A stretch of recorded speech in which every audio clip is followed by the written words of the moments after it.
Good morning, everyone. How are you doing? This is Amanda. I do hope that you're well. So today is the 14th of April, and this is my Easter message video, basically honouring the portal that is open every year around this time, that doesn't actually close after Sunday. Portals never really close. The energy and the teaching and the information that I'm going to be bringing through in this is for any time that you happen to watch. But yes, we do have Good Friday through to Easter Sunday, where the energy is particularly high. So I wanted to honour that and come on and say a few things. This week I have been finishing the last words for the Christ Consciousness deck that has basically been in the works for a couple of years. And I've still got 3 cards to write, but by Easter Sunday I will have finished them. And then I've just got to top and tail the book that you get that comes with an oracle deck. But that won't take as long. But it's very poignant that I'm finishing off the writing in Easter week. And I've been very immersed in the energy of not just Christ, but many of the other beautiful beings of light that was around him when he was actually walking the earth 2,000 years ago, but that are still very much here for us now in 2022, or whenever the year is that you're watching this. Because essentially the teachings and the energy are timeless. And what Christ consciousness is basically understanding that a template has been laid down through which you don't have to be a Christian to be able to understand that the template is something where we can live our life based on many beautiful truths and qualities that many other belief systems share, such as forgiveness, compassion, etc. Don't want to get too much into what is Christ consciousness in this video because that's for another day, and it is for the deck that I'm actually producing. It'll be out next year. And some of the paintings that have been done for the deck will be starting to become available for sale towards the end of May, okay? So you'll need to be keeping an eye out on my social media pages in particular for when I announce that that will happen. So in this video, we're going to be, what I'd like to do is basically share some of the energies that I've been linking into this week's writing, that I found particularly moving and poignant and relevant for these times that we're in. We're going to be touching on the energy, obviously, of Jesus, but also Joseph of Arimathea, who is very symbolic in terms of planting new seeds, which many of us are having to do in our life at this moment in time. So I'll talk more about him in a moment. You also can see behind me 2 of the paintings that are from the deck, one of which is the cross, and it's surrounded by white and red poppies, which is how I asked Jane to paint it. I saw a vision of this painting, and it's symbolic of bringing peace to the energy of suffering. And it's actually a very beautiful, I think, hopeful painting. And then we've also got the ankh above it. Now, I'm not going to go into too much detail in this video about the cross or the ankh. There is a playlist on this channel where I did a series of videos on the cross and the ankh a couple of years ago now, and the information is still completely valid. So I will link those below in this video if you're interested in exploring that. Before I even get to today's teaching centered around the energies of Jesus and Joseph and some others, I must just say that one of the things I most want to express to you all is the reassurance that as darkness seems to be getting darker in our world, and by that it just means that, you know, you'd have to be living in a cave to not be saddened, disillusioned, discouraged by much of the stories that are out there, war being right up there with regards to the atrocities that it brings. But not just war, many other very difficult energies in our world. So as it feels as though it's getting darker, I'm going to bring my other guide in now, Metatron, because what Metatron said to me was what you need to understand is that as it appears that it gets darker, the light actually gets brighter. And he showed me this card from the Metatron deck, which is the yin yang sign. And he was saying it's actually, maybe that's not quite the right word to use, illusion that it's getting darker, because it is reality that dark deeds are very apparent in our world. But I was given the analogy of a leech. And a leech, in old days, when it was put onto the body, one of the things they believed it did was it drew out the poison, the illness, whatever. So it went in very deep to draw out that which was wrong. And he said it's a bit like the world at the moment, our beautiful globe, has got leeches on it that are drawing out the poison and the darkness in people's hearts, in people's minds. And so we are being able to see it more clearly. It was actually always there. It was just that it was hidden. But now, also because of the advent of 24/7 media, etc., it's very much in our face and we can't avoid it. We know this. But at the same time that this is happening, and it's a process that has to happen because it's about clearing, the light is also getting brighter than ever, okay? The light is getting stronger than ever. And I kid you not, as I was sitting here preparing to do this video for you today, that was what was in my head. As the darkness appears to be getting deeper, more entrenched, although actually it's just being pulled out, the light is getting stronger. I suddenly smelt burning, okay? Really burning. And I looked round and actually my Metatron, these are the little bags that we sell, the little silk bags that the deck goes in. It had caught fire. I hadn't realised it was over a candle flame. But look at the symbolism of it, because what's happened is that it's burnt away here, but it hasn't even touched the light that he's carrying. There's an energy here of Metatron, but all of the ascended masters, all of the angels, Jesus, etc., they're all saying the light that we are carrying and the light that you carry cannot be contaminated by this darkness that feels as though it is infiltrating everything, okay, and destroying everything. But you cannot destroy light. You cannot destroy light. And there's just this energy here, particularly because it's taken from a painting where he is holding the light, which symbolises the sun, but basically just the light. Just really unperturbed. Nothing is going to make me drop the light. So remember that. It's a very, very important message. Okay, so I'll have to get another one of those bags, but I couldn't believe that it happened literally as I was thinking. The dark is trying to get the light, but it won't win, and I managed to pull it off just as it was about to attack the ball of light. Anyway, before we do any more, I'd just like to say a little prayer, and I'm being told to just bring in the Tibetan bells as well. So let's have a spray of the Master Jesus Christ Light spray, okay? And we'll also do the bells and then just go into a very short little prayer to basically set the sacred space. Okay, so just allowing that energy of the Christ Light spray to come in. Master Jesus, it's very soft.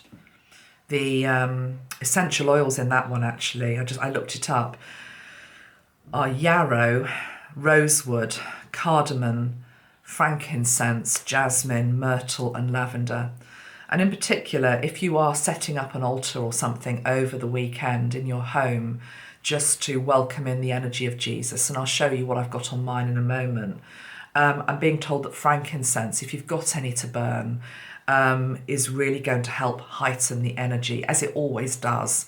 But I'm really feeling a very strong pull to frankincense right now. Okay, so let's just allow that energy of the spray to come in, and we're going to do 3 little taps of the bell. Okay, welcoming in the energy of Jesus.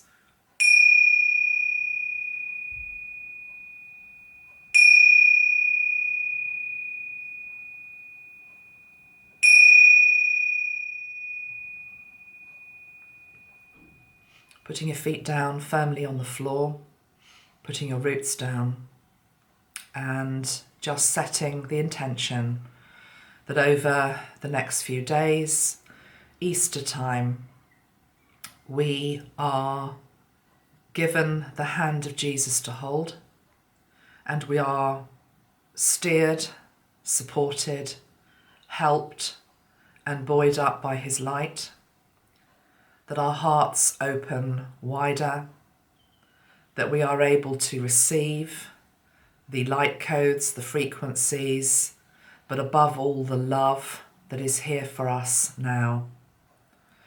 Knowing that Spirit sees everything that is happening in our world, is there with us, loving us, trying to help us.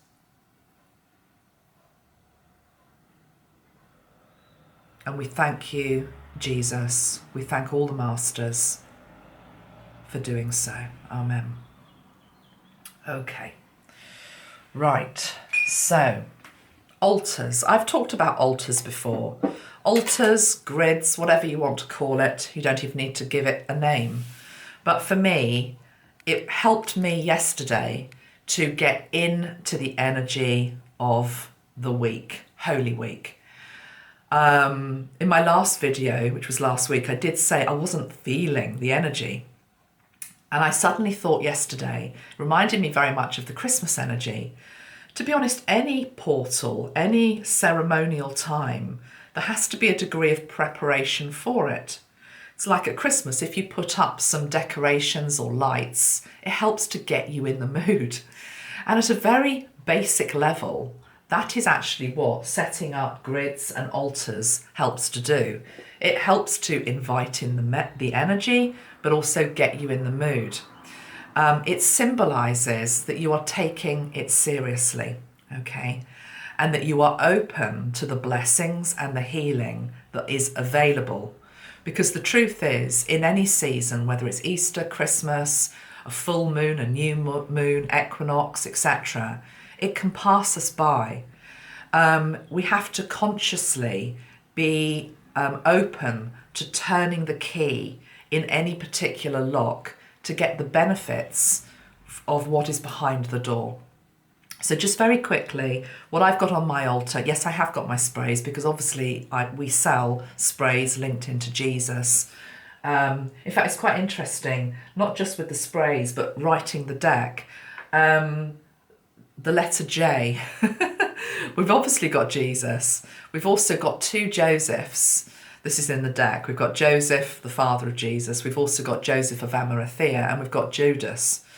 So we haven't yet got a Judas spray or a Joseph of Arimathea spray because we can't do everybody. But yeah, we've got all the J's in the house.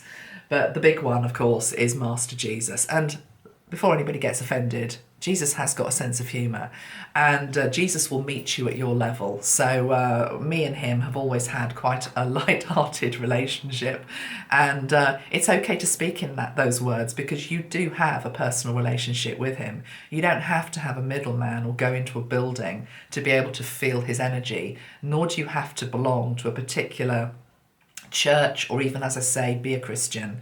You can be a Buddhist and also be open to the energy of Jesus and all of the other, energies at play. If you follow me and you see the way that I work, you know that my background, yes, is Christianity, but I'm open to all of the beautiful masters from any of the faiths really that are about light and about love and that are here to help. Anyway, so yes, I've got my sprays. We've got Jesus. We've got Mary Magdalene. She comes in this beautiful what would I call that? Ruby and green bottle. All of the bottles eventually are going to have these etchings, but it's taking a little while to get all of them done at the same time. We also, as you know, I know a lot of you know this because you've got the sprays, so I won't go on about it, but we've got the Mother Mary, for people that don't know. She's in a soft blue and pink, and we've got Joseph, the father of Jesus, in this sort of earthy brown and sky blue. And the other spray that I always put with the Christ set for me is this one, which is the energy of hope. Because I think above all else, that is what the energy of Christ is about. It's about hope.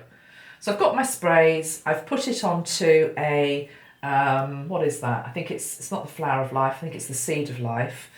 Grid.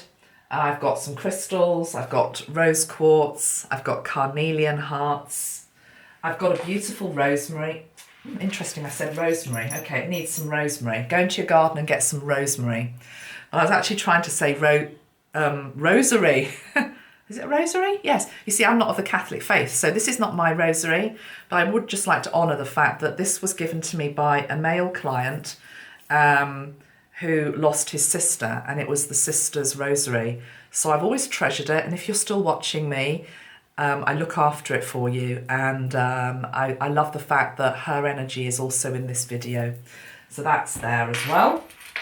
I've also got this, I've shown you this before in previous years, but I love this. I got this at Rocamadour. I've probably said that wrong, I'm sure. I think it's called Rocamadour in France. Is that the place where you're beautiful? You climb up the steps and there's like a holy temple at the top. Anyway, I bought this lovely little icon of Christ, and I love it because it's rainbow coloured and it's joyous. You see, to me, Easter isn't about sadness, it's about joy.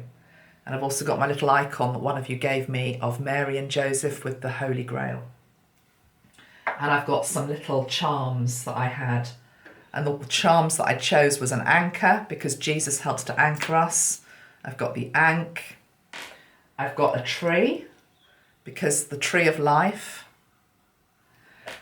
I've got a heart, for obvious reasons. And I've also got a little crucifix.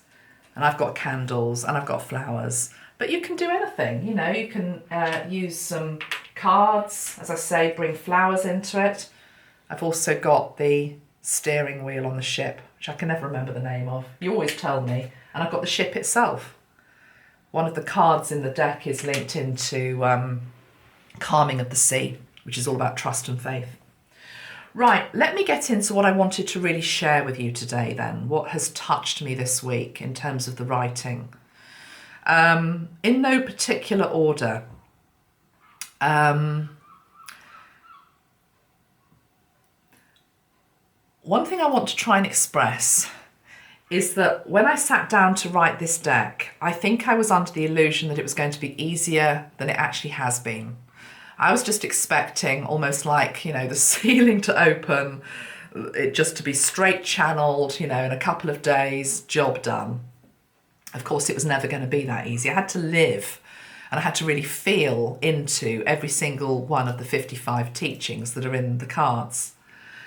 And what that necessitated was an understanding that people were going to be using the deck who were Christians. There were also going to be people using the deck who weren't.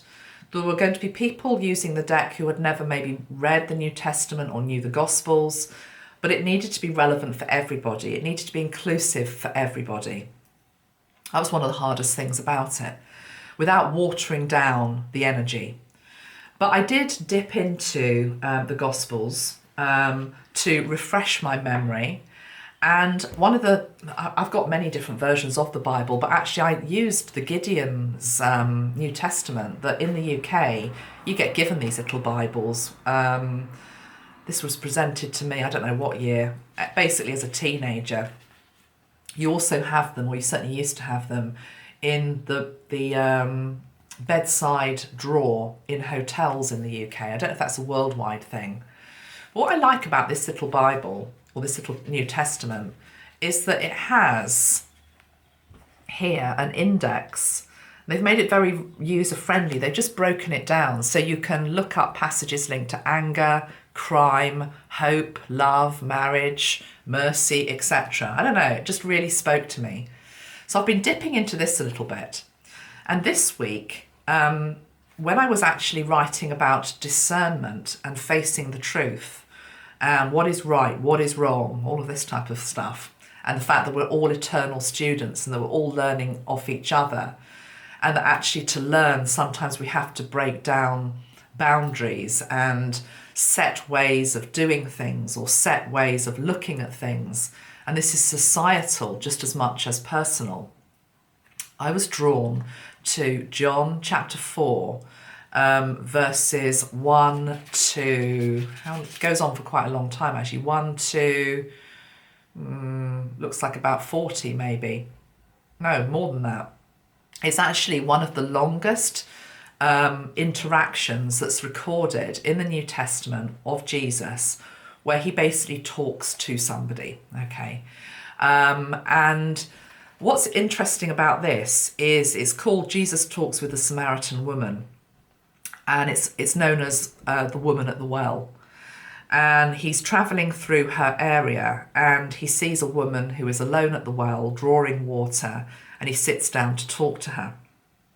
The bit that I pulled out was the fact that he does so.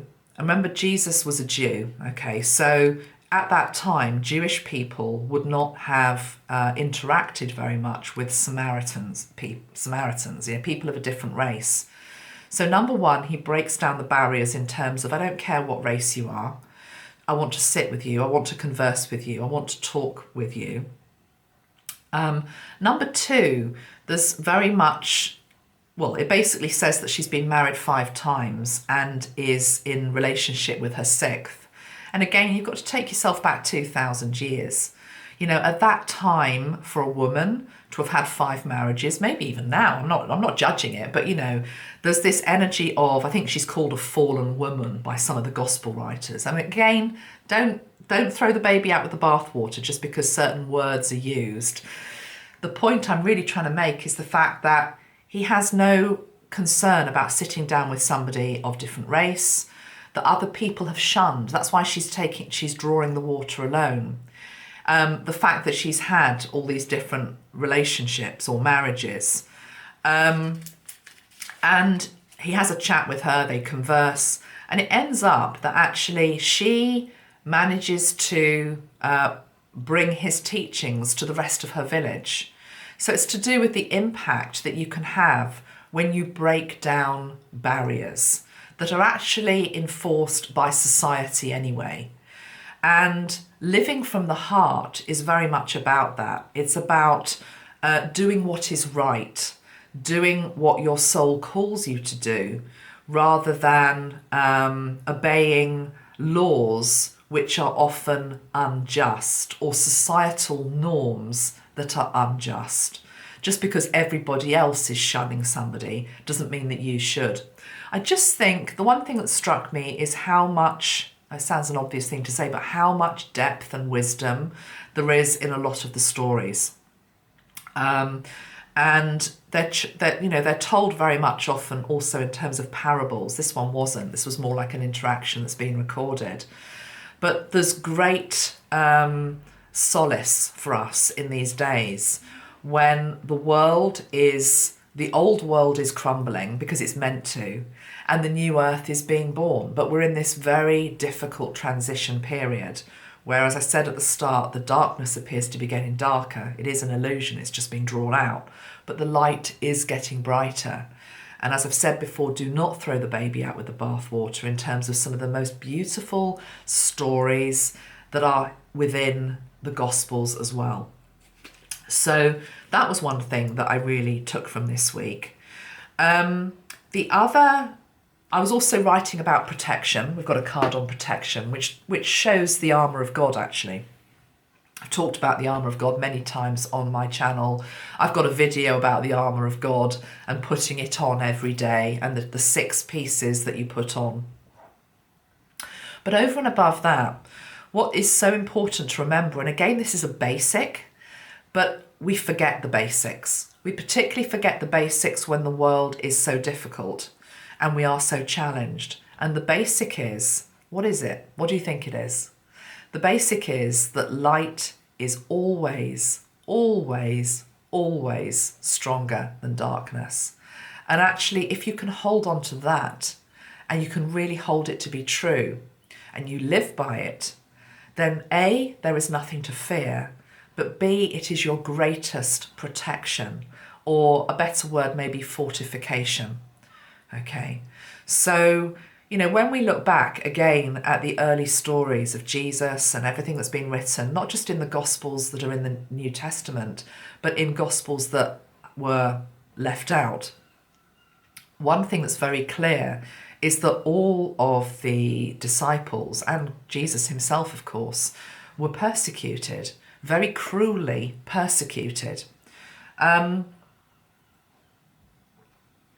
the thing about this is that even though they faced persecution, and many of them death, and we're going now forward many hundreds of years as well to the early Christians who were put into lions' rings, tortured, etc., their faith never abandoned them, and their God was with them even in their suffering.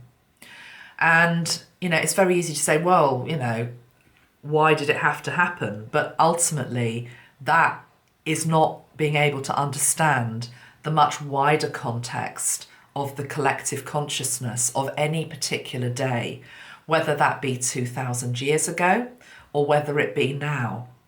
And when we look at the cruelty in our world now, and the hatred in our world now, and the aggression and the anger in our world now, that might not be any longer in a kind of what they called it, a Colosseum, with the lions feeding people to the lions, but actually in other ways, there's still similar energies going on, where we bait each other, we mentally are cruel to each other. Physical torture still goes on in our world, etc. And it's always a reflection of the greater collective. And probably 2,000 years ago, very much as now, the underlying energy is always about fear. When the light grows, norms of the day, ruling classes of the day, get freaked out. They don't like the fact that, because they know ultimately that light is the strongest force in our universe. And you can never quench light. You can never destroy light. Okay, even in death, of course, this is the whole energy of the Easter message, which is that there is no death. There is just eternal life. Which is why I love the fact that we have the ankh in the deck, and it's so important to bring the ankh in as a piece of symbolism, because the ankh links into eternal life, eternal life. And if we start to see ourselves as souls leading eternal lives, whatever is going around us at any one time, whatever is going on in our world at any one time, is but a tiny fraction of a much bigger play, of which there is no beginning and there is no end. But ultimately, I think I keep wanting to use the word solace. There is solace in remembering the suffering of not just Jesus, but of the disciples, because we all suffer to some degree in life. And I don't know whether this is a new age thing. I think it probably is.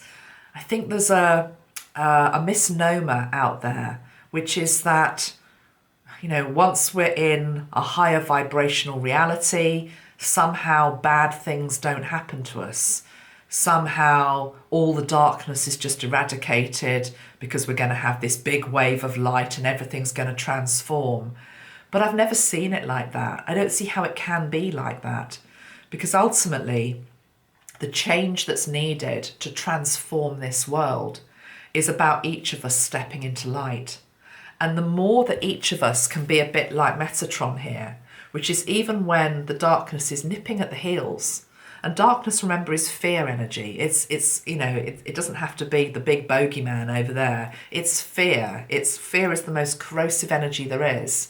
If we let that get too close, it absolutely can try to clip our wings, to bring us down.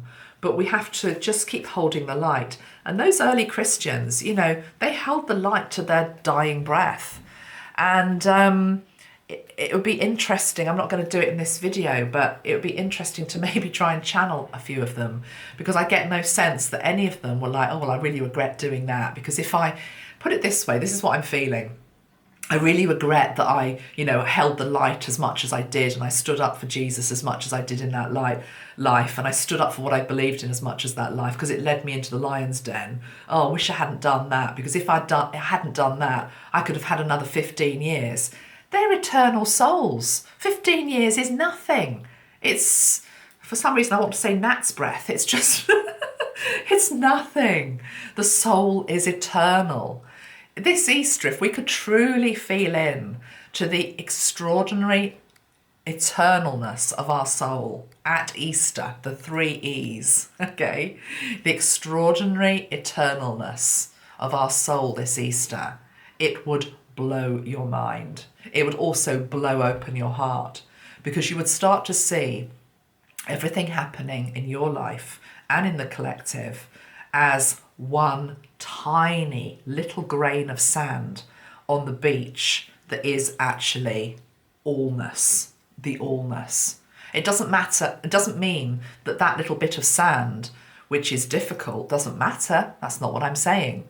But it just means that it puts into context things that happen in our world, things that happen to us in our lives. So there's much strength to be taken as well from not just Jesus, but from whom he surrounded himself with. And what he's saying to me here as well is remember to remind people how humble my disciples were. He didn't choose, the rich and famous to go and spread his message. He chose simple fishermen, okay? Normal, everyday people of humble upbringings, standing in society. And I was about to say there was nothing special about them, but of course there was something very special about them, which is that they held the light. They were able to hold the light. One of the things, again, I found very interesting this week is that when I was writing the card, which is for living from the heart, I've got a card which is about living from the heart. I thought, okay, what do I say about that isn't quite trite and, maybe just what people expect to hear, like follow your heart. I'm not being dismissive, but I think we all know that we should be following our heart. It's hard, but, it's like I wanted to say something else. So I thought, okay, what is it not? What is living from the heart when we're not in that energy? And when I actually looked into it, and again, you go back to the Gospels, a hardened heart, i.e. one which is not being lived from, a hardened heart, which is where you've closed yourself off, whether it's through protection or whatever else, is when you are not seeing and hearing God. And this includes in the most difficult times, particularly in the most difficult times.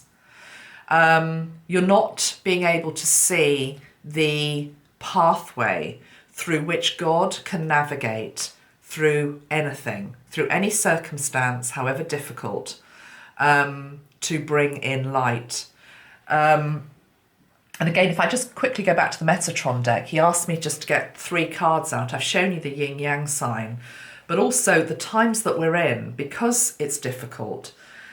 What I'm being shown here by Jesus is if you could see the number of people that are actually turning to the light.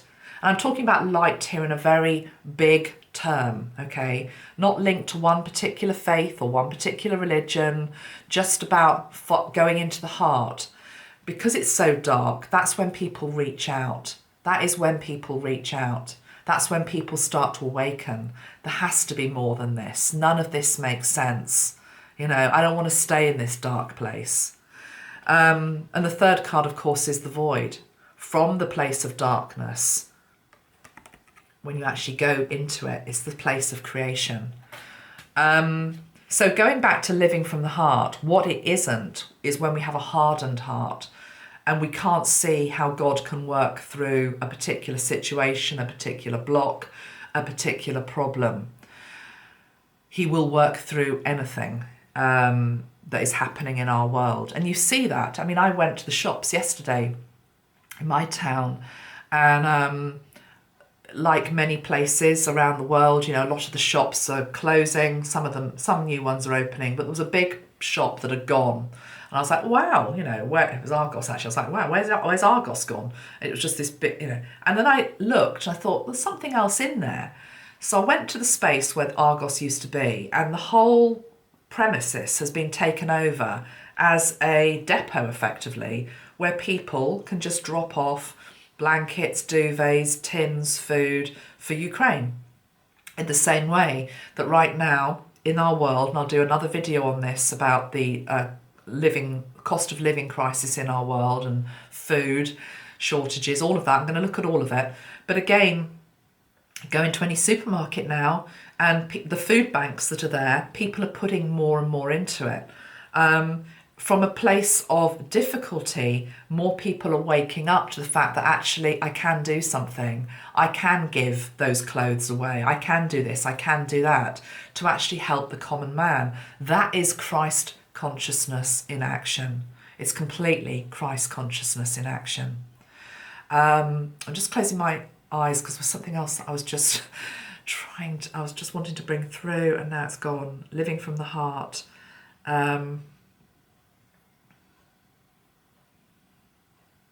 Maybe we all just close our eyes for a moment and just go into our hearts.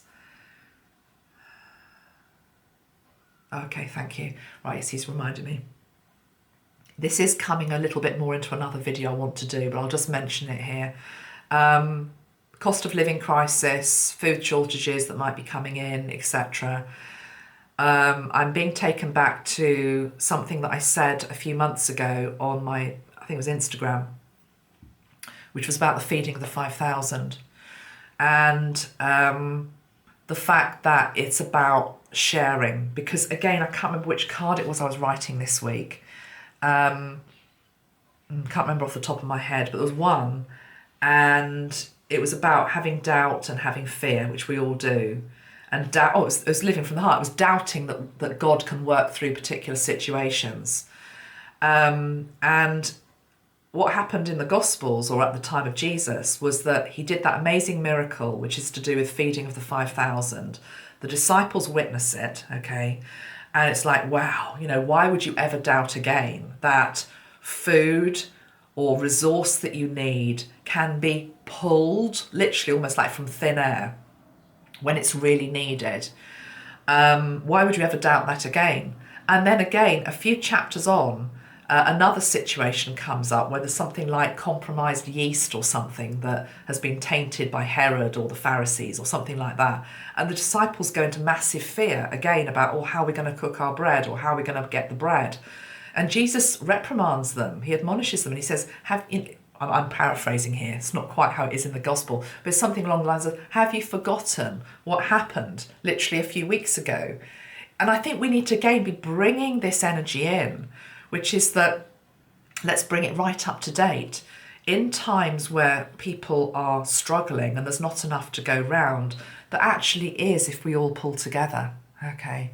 So just, you know, the teachings, the examples, the template, which is Christ consciousness, has never been more relevant in all sorts of areas. Okay. I would also now, the last thing I particularly wanted to mention in this video is I wanted to bring in the energy of Joseph of Arimathea. And I will show you the painting. This one has already been taken by somebody else. Well, not taken, it's going to somebody else. So this one won't be for sale. It's very beautiful. If I just show you this. So Joseph of Arimathea. I don't know how many of you know about the legend of Joseph of Arimathea. I've got a few little notes here. But basically, he was said to maybe be the uncle of Jesus, or the great uncle of Jesus. He's written about in all of the four Gospels because he is the man who goes to Pilate after Jesus dies on the cross, if that's what you believe happened. Jesus was certainly on the cross, whether you believe he died on it or not. Let's not even get into that in this video. Again, I've talked about this in other places. But he goes to Pilate and he asks, can he please take down the body of Christ from the cross? And Pilate says yes. And Joseph, with another man, is the one that takes him off the cross, wraps him in the linen, which you can see here, and puts him into the tomb. The interesting thing about this man's energy, this being's energy, is he's a bridge as well, because he was said to be, the gospel writers call him the secret disciple, which I quite like actually. And I think many of us can maybe resonate with being secret disciples, particularly with regard to certain aspects of faith or belief. It's even like with angels, it's like, well, I'm a secret angel lover. I was about to say worshipper, but you don't worship angels. It's like, I'm a secret angel lover, I believe in the angels. And other people would think you're nuts. Less so now, but lots of people would still. It's like, I'll say it in secret. I'll say it when I'm in my safe environment, when I've got people that I know agree with me. But I'm not going to say it out there at a dinner party where I'm going to get mocked. But anyway, he was said to be a secret disciple. More so, though, because he was part of the ruling class. He was said to maybe be on the council, Sanhedrin, and he was a rich man. He was said to be a tin merchant. So he was influential. He had rank. But particularly, if you remember, also you have to remember and understand that the ruling council, of course, were, these were the people that were responsible ultimately for, demanding that Jesus be taken down. It's quite an unusual noise just in the back there. I can't quite understand what it is, but it doesn't matter. I'm just observing the energy. Can you hear that? I don't know what it is. Like a bubbling energy.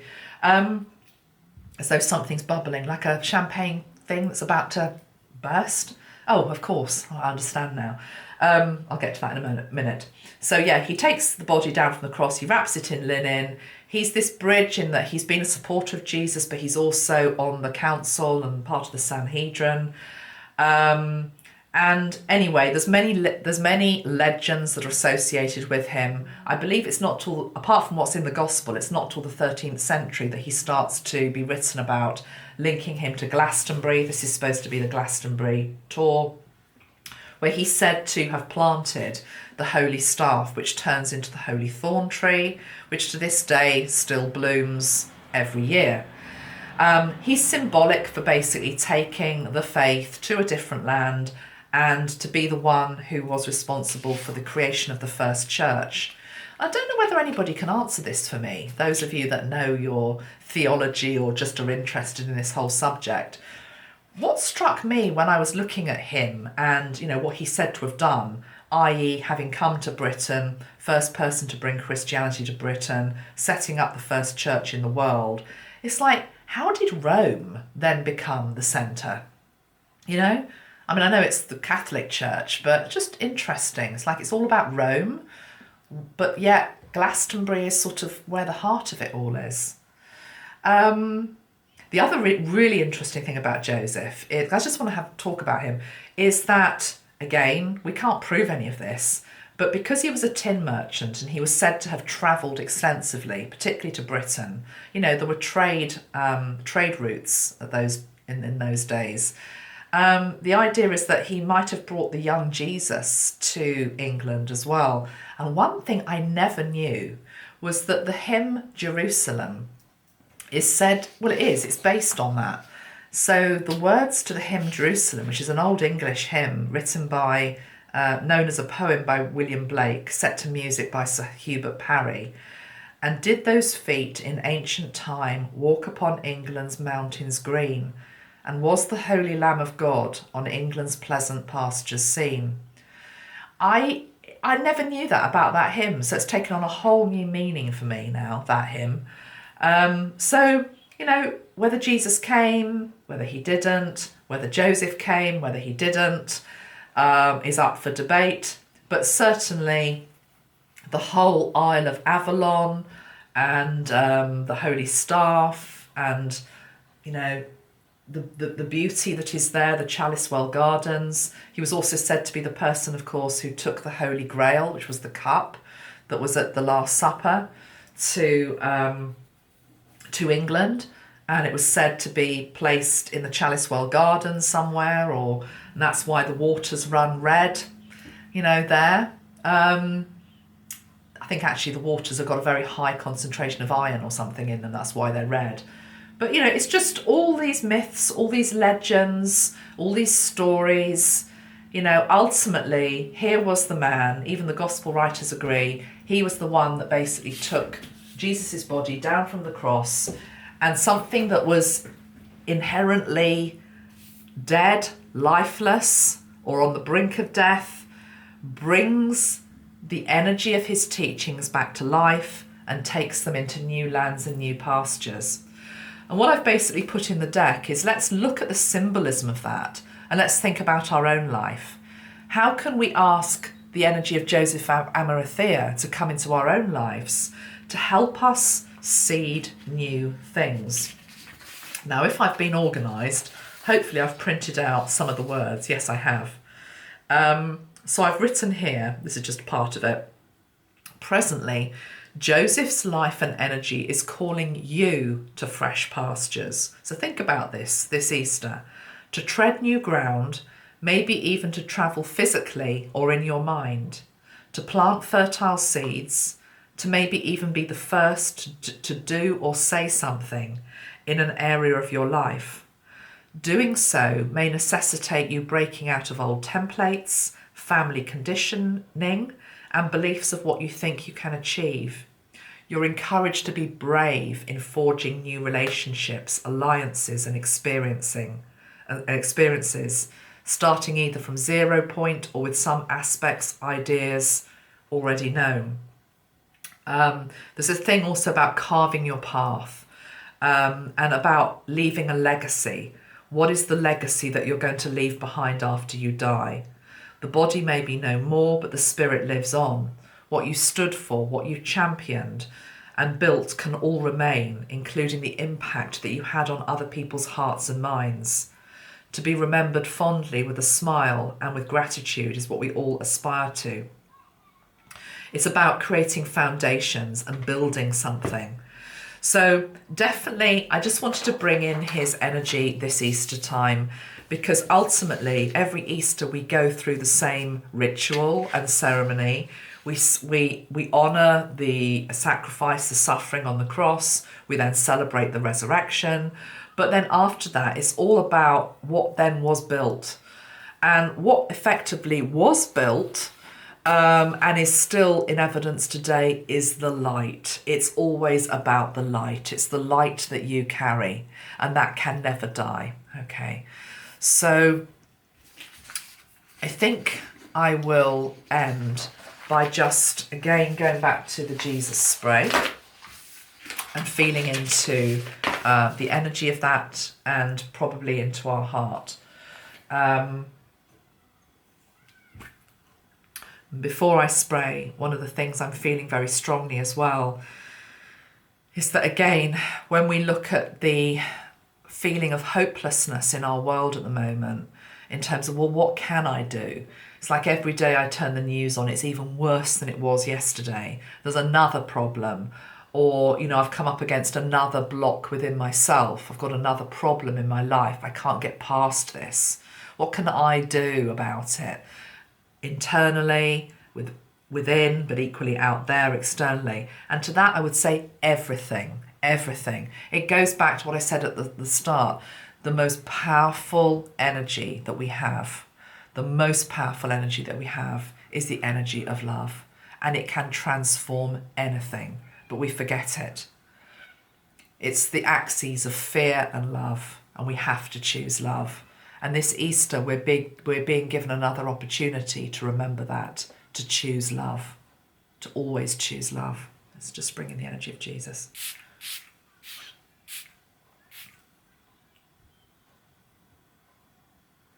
To soften to love, to believe in love, to strive for love, to hold the energy of love, to be love.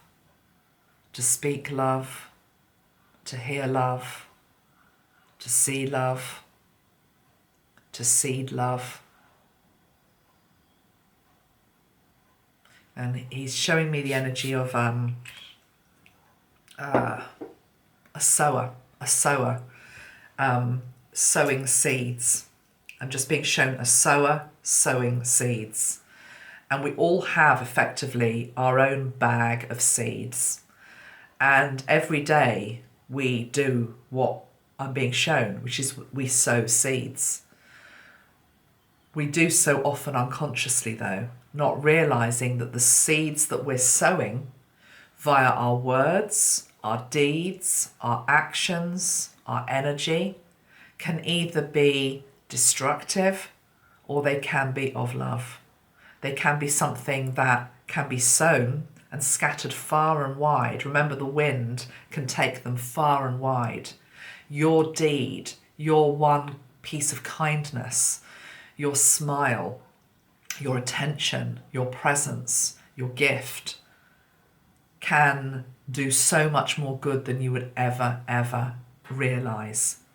And you don't even need to know the consequences of the good seeds that you sow every day. And that's what he's asking us to do at this time. I'm being shown like a dandelion seed. You know, the dandelion seed? And like the children, in fact, I think we have got it depicted in the deck as a child. It's like, you blow the seed and they go everywhere, don't they? They go absolutely everywhere and they're carried on the wind. That's what I'm being shown. But the seeds are about pollinating the earth with goodness, with light, with hope, with love, and consciously choosing to do that every day, because that is the gift that we can give to the world. Okay. And the gift that I give to you, the gift that I give to you,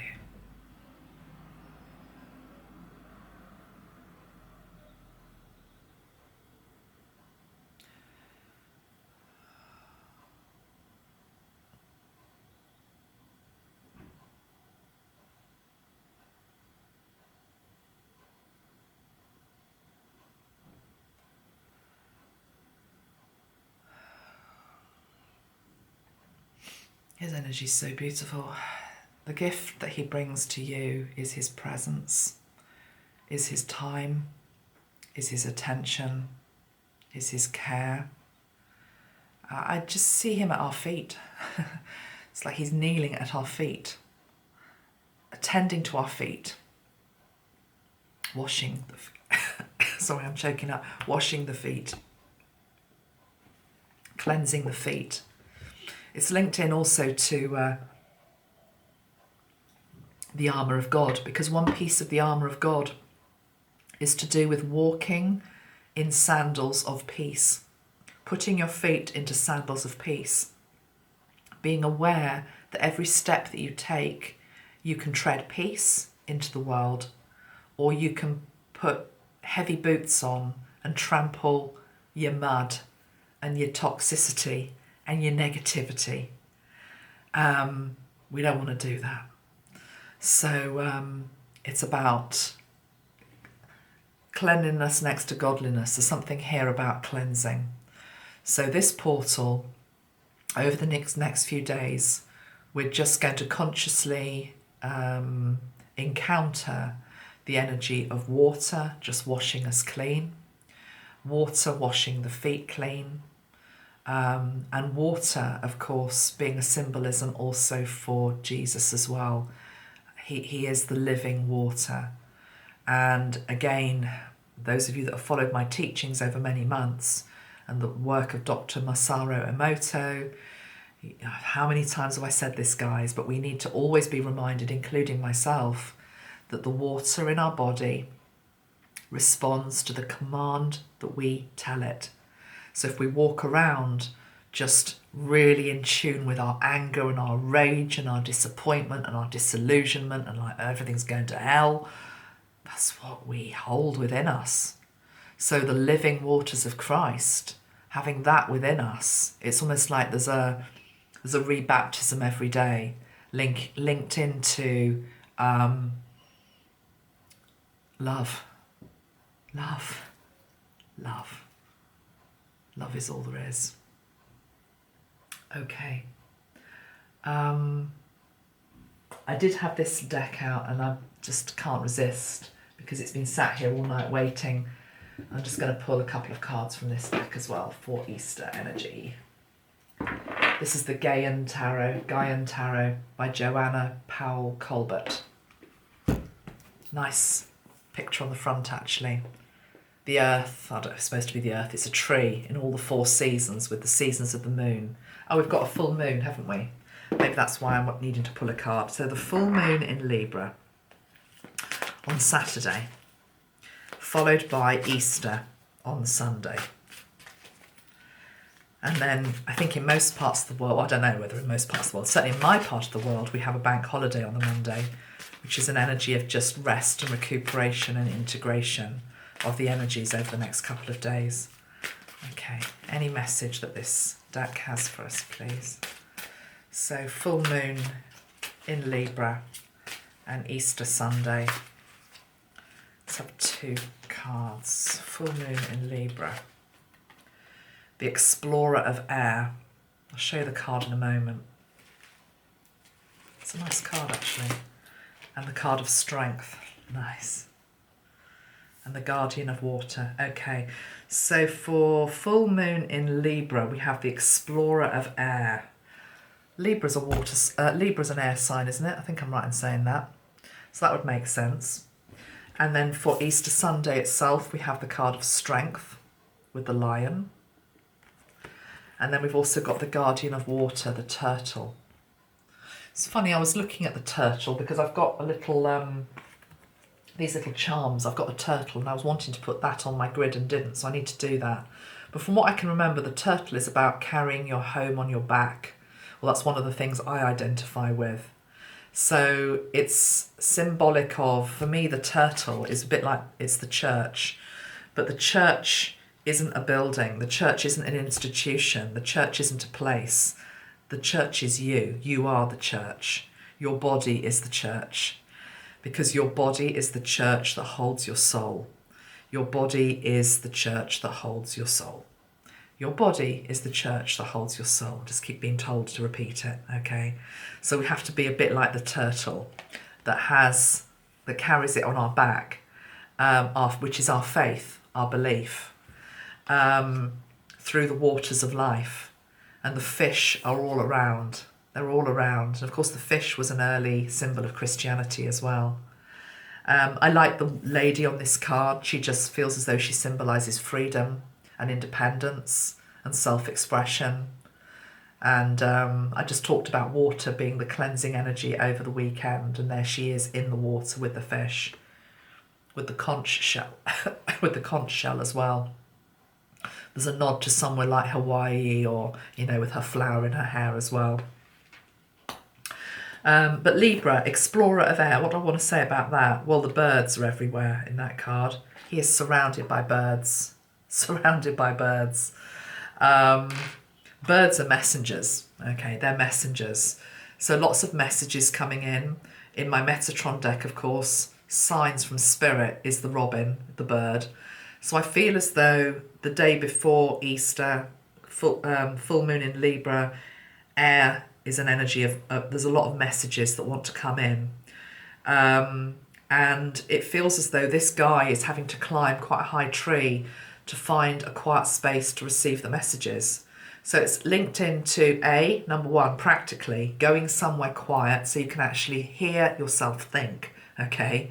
Turning off the distractions, turning off social media, turning off the TV, turning off the music, you know, just going somewhere quiet in nature to be able to hear Spirit speaking to you, to be able to commune with Jesus, with your guides.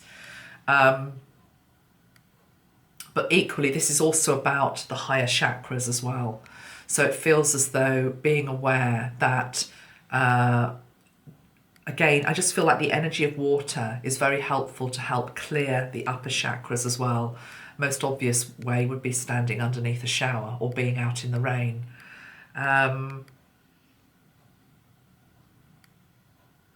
I'm going to say something about birds on another video, but not today. And then the Strength card for Easter. That just feels very beautiful. One of the last 3 cards that I have to write is actually the Lionheart card. I've got an image of a painting of a lion. And so, yeah, I bet you that might be one of the...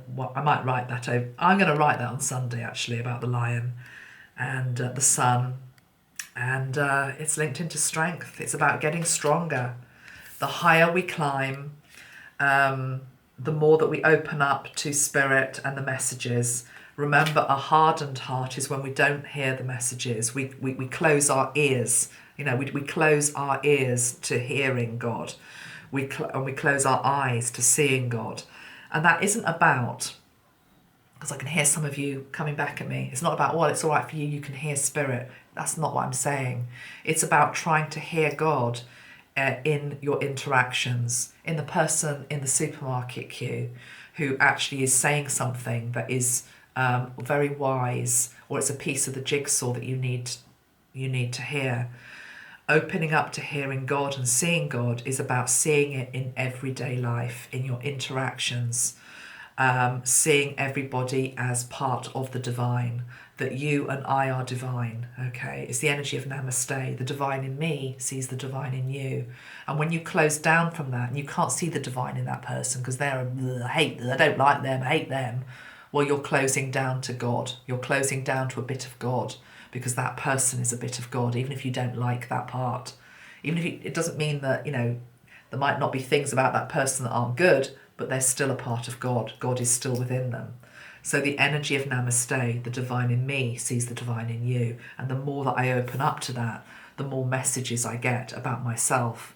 Remember also that when we're triggered by somebody else, there's a reason, and it's within you, okay? It's telling you something. It's telling you something.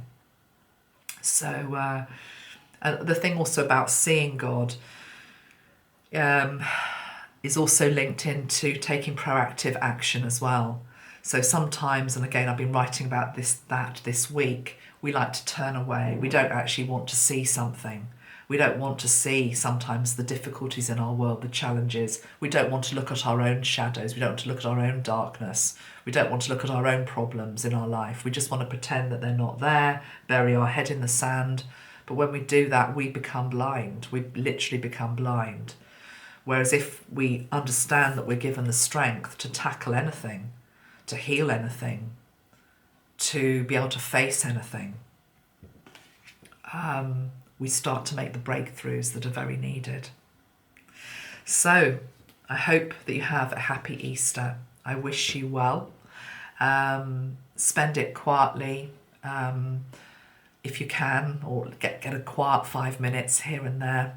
I know it's a time often when families come together, but do try and just create a little sacred moment for yourself as well, where you just open up to hearing and seeing God in action. Much love, everybody. I'll be back soon. Take care of yourself. Please like the video if you've liked it. It helps to get it out there to other people. And also make sure you're subscribed, as YouTube is playing its games again with regards to that at the moment. So a lot of people are getting unsubscribed. But that just gives you another opportunity to resubscribe if you've liked it. So all is well. Take care. Much love. Bye-bye for now. Bye.